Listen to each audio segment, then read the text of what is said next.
Halo kawan-kawan, selamat siang. Assalamualaikum warahmatullahi wabarakatuh. Berjumpa kembali dengan Enjoy Channel. Pada video kali ini teman-teman, kita akan membahas tentang 5 hal terkait dengan penangkapan seorang politisi dari Partai Demokrat, yaitu Andi Arief. Sebagaimana kita ketahui teman-teman, kejadian ini berlangsung pada tanggal 3 Maret 2019, yaitu pada hari Minggu. Ada seorang politisi yang sedang melakukan pesta narkoba di sebuah hotel, yaitu Hotel Menara Peninsula, Jakarta Barat. Kemudian atas laporan dari masyarakat itu, polisi bergerak cepat untuk menuju ke lokasi tersebut. Dan ternyata benar, ada seorang politisi yang bernama Andi Arief sedang menikmati narkoba di sebuah kamar hotel nomor 14 di lantai 12. Nah, berikut teman-teman, ada 5 fakta terkait dengan penangkapan Andi Arief yang kemarin terjadi pada tanggal 3 Maret 2019. Yang pertama adalah pengakuan dari pihak hotel. Pihak hotel mengakui bahwa telah terjadi penyelidikan sekaligus penangkapan terhadap seseorang yang melakukan penyalahgunaan narkoba di Hotel Menara Peninsula, Jakarta Barat. Ini diakui oleh pihak hotel dari public relation, yaitu Elizabeth Ratnasari. Dia mengakui bahwa ada sekelompok polisi yang datang ke hotel sekitar pukul 20.50. Mereka datang melakukan penyelidikan terus penangkapan terhadap seseorang yang diduga menyalahgunaan narkoba di hotel tersebut. Dan ternyata memang benar di situ ada namanya Andi Arief yang ditangkap, sekaligus ini dibenarkan oleh pihak Kabareskrim bahwa telah terjadi penangkapan terhadap Andi Arief di hotel tersebut. Kemudian yang kedua teman-teman, kronologi kejadian. Kronologi kejadian itu terjadi pada tanggal 3 Maret 2019, yaitu pada hari Minggu sekitar pukul 20.30. Ini beberapa polisi datang ke hotel untuk melakukan penyelidikan sekaligus penangkapan terhadap orang yang melakukan kegiatan penyalahgunaan narkoba.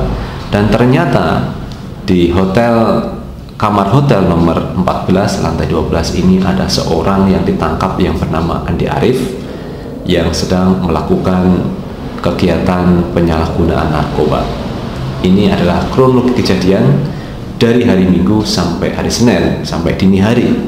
Ini kegiatan yang dilakukan oleh kepolisian menangkap Andi Arief. Dan fakta yang nomor 3 adalah penangkapan terhadap Andi Arief bukanlah sebuah jebakan. Ini disampaikan oleh Kepala Divisi Humas Bapak M. Iqbal, menyatakan penangkapan terhadap Andi Arief ini bukanlah sebuah jebakan. Polisi melakukan penangkapan penyelidikan ini berdasarkan laporan dari masyarakat. Akhirnya polisi bergerak menuju Hotel Peninsula, Jakarta Barat. Dan berikut teman-teman pernyataan dari M. Iqbal bahwa tidak ada sama sekali, sudah kami sampaikan bahwa ini spontan. Kalau spontan tidak ada manajemen persiapan, dan kita tak tahu yang di dalam itu saudara AA, ujar M. Iqbal di Mabes Polri pada tanggal 4 Maret 2019. Jadi memang kegiatan yang dilakukan Polri ini spontan karena ada laporan masyarakat.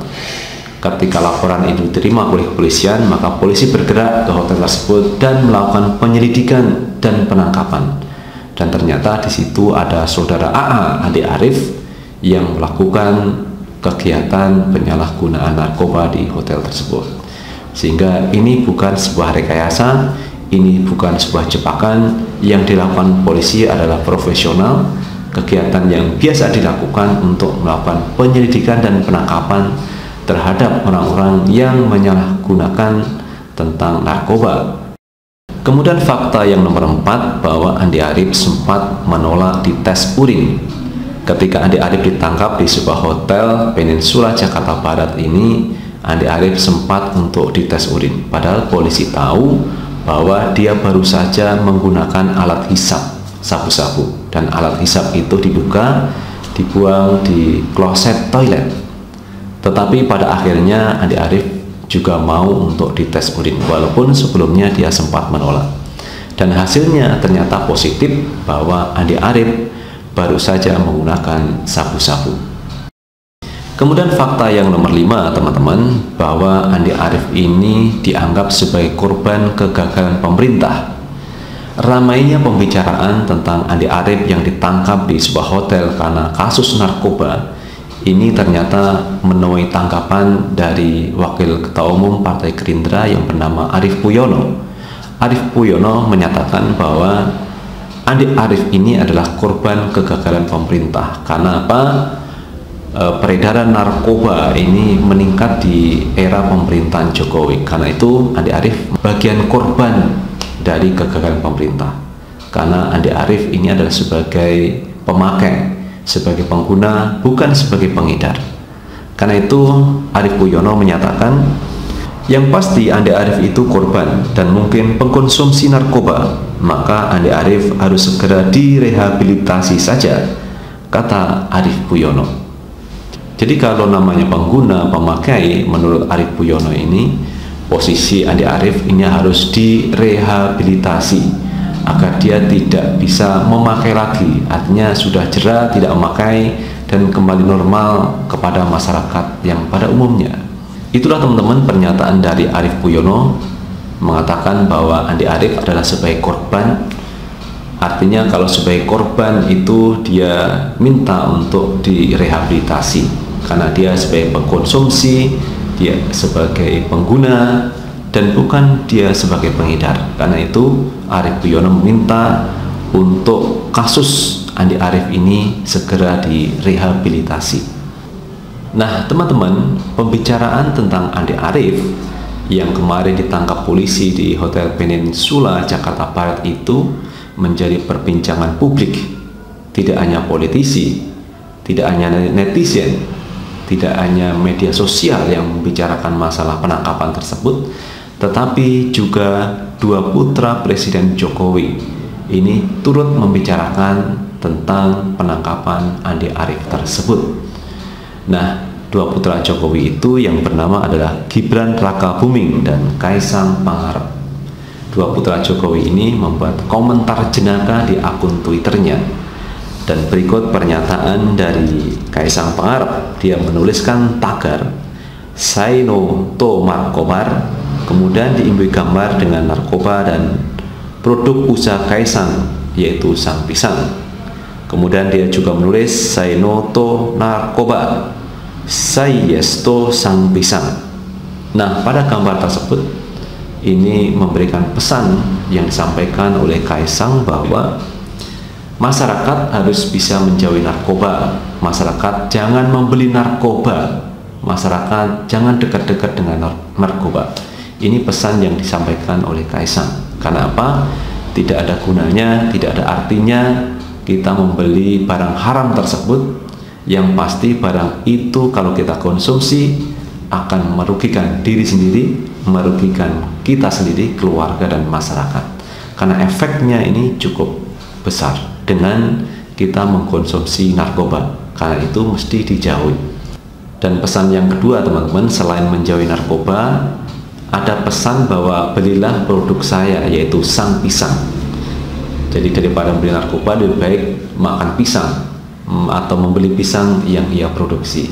Ini pesan yang kita tangkap dari sebuah Twitter yang disampaikan oleh Kaisang.